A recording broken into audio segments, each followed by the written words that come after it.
galaxy thought it understood humanity. Fragile bodies, short lives, reckless courage. But on one quiet day, in a war no one wanted, humanity revealed something no species had ever seen. Not a weapon, not a super technology, but a force so powerful, so impossible, so uniquely human, it made entire alien fleets fall silent.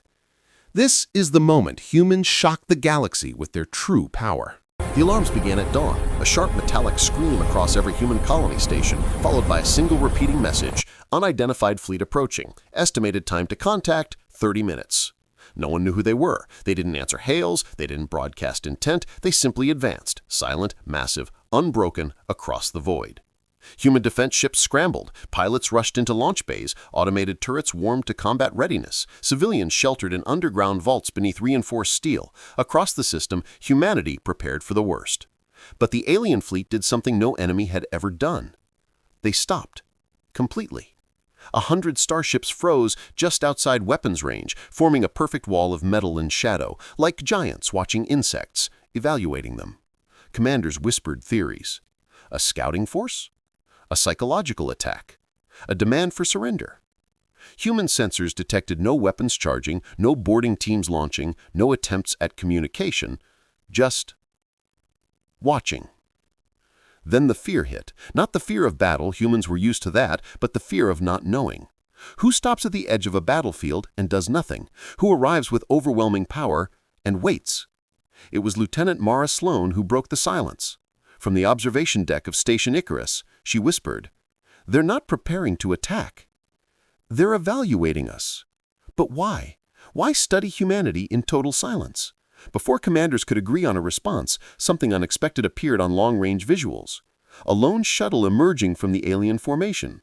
Small, lightly armored, moving slowly toward the human defense line. This wasn't an attack. It was a test, a message, a choice. And humanity had no idea what waited inside that shuttle, or how it would change everything the galaxy believed about them. The alien shuttle spun out of control long before it reached human lines. Its engines sputtered, cracked, then burst into a cloud of shimmering debris. The craft tumbled violently, ripping apart in the planet's upper atmosphere like a meteor breaking under pressure. Human command ordered all defense systems to stand down. This wasn't a weapon. It was a crash. A rescue squad launched immediately, standard protocol even for unknown species. Humanity saved lives, friend or foe.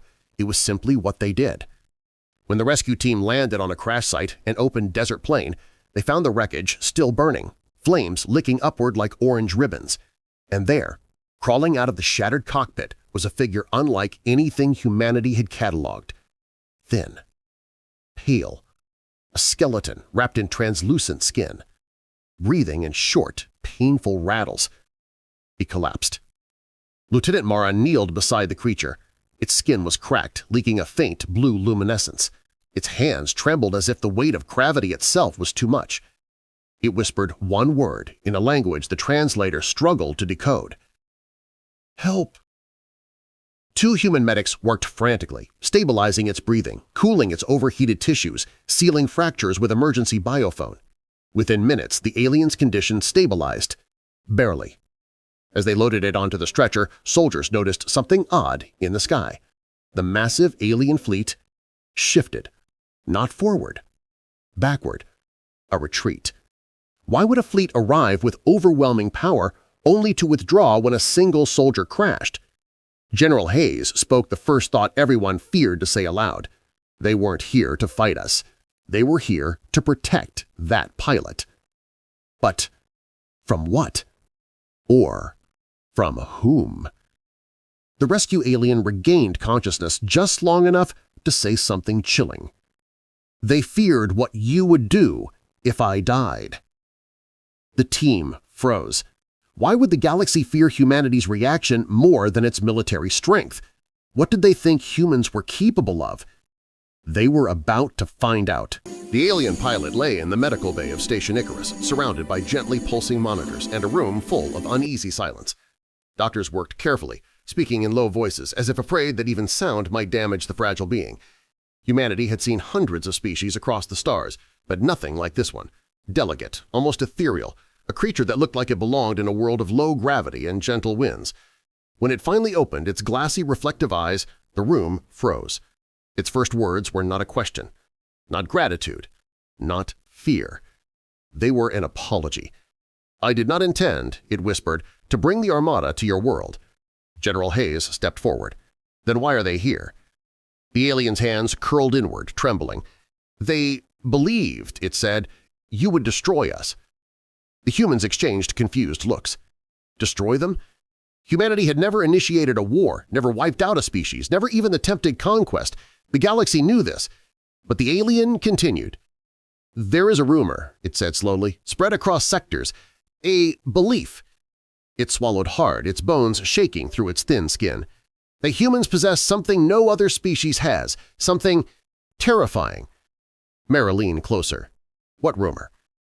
The alien hesitated, fear flickering across its face. "That when humans decide to protect someone," its voice cracked, "you do not stop. Not for fleets, not for wars, not even for death." The room went painfully quiet. The alien continued. "They say humans form bonds so strong they override logic, that you cross galaxies to save one life, that your grief becomes strength, that your love becomes war." It looked at Mara with something between awe and terror. "They say humanity is the only species whose greatest weapon is the heart." Mara didn't know what to say. No human ever thought of compassion as something terrifying, but to a species this fragile, perhaps it was, because compassion, when combined with human determination, became something unstoppable. The alien's voice shook as it finished. "My people believed if I died on your world, your wrath would burn the stars." Mara exhaled softly. "That's not wrath," she said. "That's loyalty." And for the first time since the Armada arrived, the alien understood why humanity frightened the galaxy. General Hayes stood at the center of the command deck, the alien's words replaying in his mind. Humanity's greatest weapon was its heart. A strange idea, almost poetic, yet painfully true. Humans weren't the strongest, the fastest, or the most technologically advanced. But when they chose to protect someone, when they decided someone mattered, they became something the galaxy didn't know how to measure. He looked at the hologram of the alien armada still hovering silently in orbit. Thousands of lies, thousands of fears, thousands convinced humanity would unleash vengeance if that fragile pilot died. He exhaled, opened a channel. A communications officer hesitated. "Sir, they haven't responded to any hails." "They will respond to this," Hayes said. A deep chime filled the deck. As the transmission opened, the general stepped forward, shoulder square, voice steady. Not threatening, not pleading, just unmistakably human. "This is General Robert Hayes of the Terran Defense Union. Your pilot is alive. We are treating him with the utmost care. If you wish, you may send medical specialists, or remain where you are. But hear this clearly. Humanity does not harm those who come in peace." Silence. Long, heavy, impossible silence. Mara watched the alien pilot's monitor pulse softly in the adjacent medbay. The creature stared at the ceiling, breathing shallowly, listening to every sound from the deck above. Then, at last, a reply. A single ship detached from the Armada, not with aggression, not with intimidation, with caution, with hope. A shuttle landed on Station Icarus's docking ring. Its outer hull shimmered as pressure equalized. When the doors opened, 3 alien envoys stepped out, tall, elegant, moving with careful, almost ceremonial steps. Their leader bowed, a gesture of deep respect. "We feared," the envoy's voice wavered, "that you would retaliate for the loss of our scout." Mara stepped forward. "You came to our world in silence, you frightened us, but we don't answer fear with destruction." The envoy studied her face. "Why?" It asked. "Why risk yourselves for someone not of your kind?" Mara glanced toward the medbay window where the pilot rested. "Because life means something to us, because no one deserves to die alone." She paused. "And because the moment we choose to protect someone, we finish what we start." The envoy's eyes whitened. This was the moment the Armada realized humanity's true power wasn't rage. The envoys requested to see their injured pilot. Human medics cleared space around the bed, stepping back respectfully as the visitors entered the room. The alien pilot, still fragile and barely conscious, lifted his trembling hand. But before anyone could speak, the doors hissed open again. A small figure slipped inside. A child, 7 years old at most, wearing an oversized medical visitor's badge and clutching a stuffed rover toy under her arm. Mara immediately recognized her. Lena, the daughter of one of the station engineers. She had wandered in by accident. Or fate. A security officer moved toward her. "Lena, sweetheart, you can't." But the alien pilot saw her and froze. The room froze with it. The pilot whispered, a trembling breath of fear. "A small one?" The envoys tensed. In their culture, children were kept hidden during crises. Younglings were the most fragile of all, never exposed to danger, never allowed near conflict. Seeing one walk fearlessly into a medical bay was unthinkable. But Lena didn't see danger. She saw someone hurt. She stepped forward, soft and gentle, like only a human child could be. "It's okay. You're safe here." The alien's glassy eyes widened as if witnessing a miracle. She reached out, tiny hand hovering over his trembling fingers. She didn't know what he looked like. She didn't know what species he belonged to. She just knew he was scared. "Daddy says that when someone is hurt, you hold their hand so they don't feel alone." The alien's breath caught. Slowly, achingly slowly, he extended his skeletal hand. Their fingers touched. The room seemed to exhale all at once. The monitors calmed, the pilot's trembling eased, and the envoys, those tall, elegant beings, bowed their heads in disbelief. One of them whispered, barely audible, "You're young? Comfort the wounded of other worlds?" Mara nodded. "That's what it means to be human." In that instant, the armada watching from orbit understood something no fleet, no soldier, no diplomat had ever truly grasped. Humans didn't just protect their own. They protected anyone who needed them. Because empathy. High above the planet, inside the lead ship of the alien armada, Commander Tivar watched the live transmission from Station Icarus. He watched a human child, small, fragile by every biological standard, offer comfort without hesitation to a being his people believed humanity would kill without remorse. He had prepared for war. His fleet carried enough firepower to level continents, but nothing in their doctrine had prepared them for this. A child offering compassion, a wounded pilot finding peace, humans and aliens standing side by side in quiet understanding. His second-in-command turned to him, voice nearly cracking. "Commander, everything we believed about them is wrong." Tivar closed his eyes. The galaxy's fear of humanity, tales of their ferocity, their relentless loyalty, of their terrifying resolve, suddenly shifted into a new light. Because if humans fought with this much passion, how much more powerful were they when they loved? The command deck lights flickered as he gave the order, "Deactivate all weapon systems." The words rippled through the fleet. Cannons powered down, missile bays sealed, shield walls lowered for the first time in decades. Across dozens of starships, officers stared in disbelief, not because they feared punishment, but because their commander had chosen trust over terror. On Station Icarus, the envoys received the signal instantly. The translated crystal hummed softly, projecting the message in a single resonant tone. "The Armada stands down." Human officers gasped. Mara felt her legs nearly give way. General Hayes leaned forward. They trust us." The envoy bowed deeply. "They do. For thousands of cycles we believed strength came from power, but today we saw a strength we do not understand, a strength no weapon could create." He looked toward Lena, the child sitting beside the alien pilot, humming softly as she held his hand. "Your young possess a courage our warriors strive their entire lives to achieve." Human soldiers exchanged emotional glances. This moment, this fragile, quiet moment, had accomplished what diplomacy, war, and fear never could.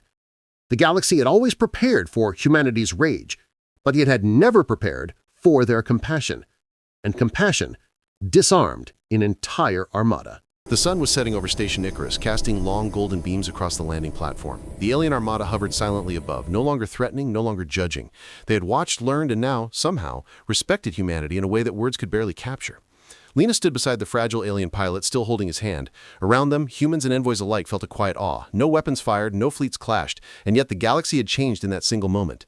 General Hayes approached the child carefully. "Lena, you understand what just happened?" he asked softly. Lena nodded, brushing a strand of hair from her face. "I just helped him, like Daddy said. I didn't do anything special." Hayes smiled. Sometimes the smallest actions are the most powerful. Above them, the lead ship of the Armada projected a massive hologram across orbit. Thousands of alien faces, curious, reverent, even fearful, gathered virtually to witness the singular truth. Humanity's true power was not technology or weaponry, but compassion, loyalty, and courage. Commander Tivar's voice echoed through the hologram. "Your species, humanity, you possess a strength we have never measured. You fight for what you love and protect those who cannot protect themselves. We misjudged you entirely." The alien pilot squeezed Lena's hand weakly, a shimmer of gratitude in his luminous eyes. Mara spoke to the assembled humans and aliens alike. "We didn't need to fight. We didn't need to prove anything. All it took was a child showing what it means to care." And in that moment, every soldier in the Armada, millions of beings trained for war, experienced a revelation. The human heart was not just resilient, it was unstoppable. For decades, the galaxy had feared humanity for its potential for destruction, but today they learned that humanity's capacity for empathy, for courage, and for protecting others could move even the most disciplined fleets to silence. The Armada slowly began to retreat, not in defeat, but in understanding. They had come to conquer, but they left enlightened. The galaxy had witnessed a force no calculation could predict, a child's heart, a species' courage, and a planet's unyielding spirit. Lena looked up at the ships, eyes wide with wonder. "So, we're friends now?" Tivar, speaking through the hologram translator, bowed. "Yes, from this day forward you have earned the galaxy's respect." Mara smiled. Humanity had not only survived, they had reminded the stars when it truly meant to be human. And in the hearts of every being watching, one undeniable truth settled. Humanity's power is not in what we can destroy, but in what we choose to protect.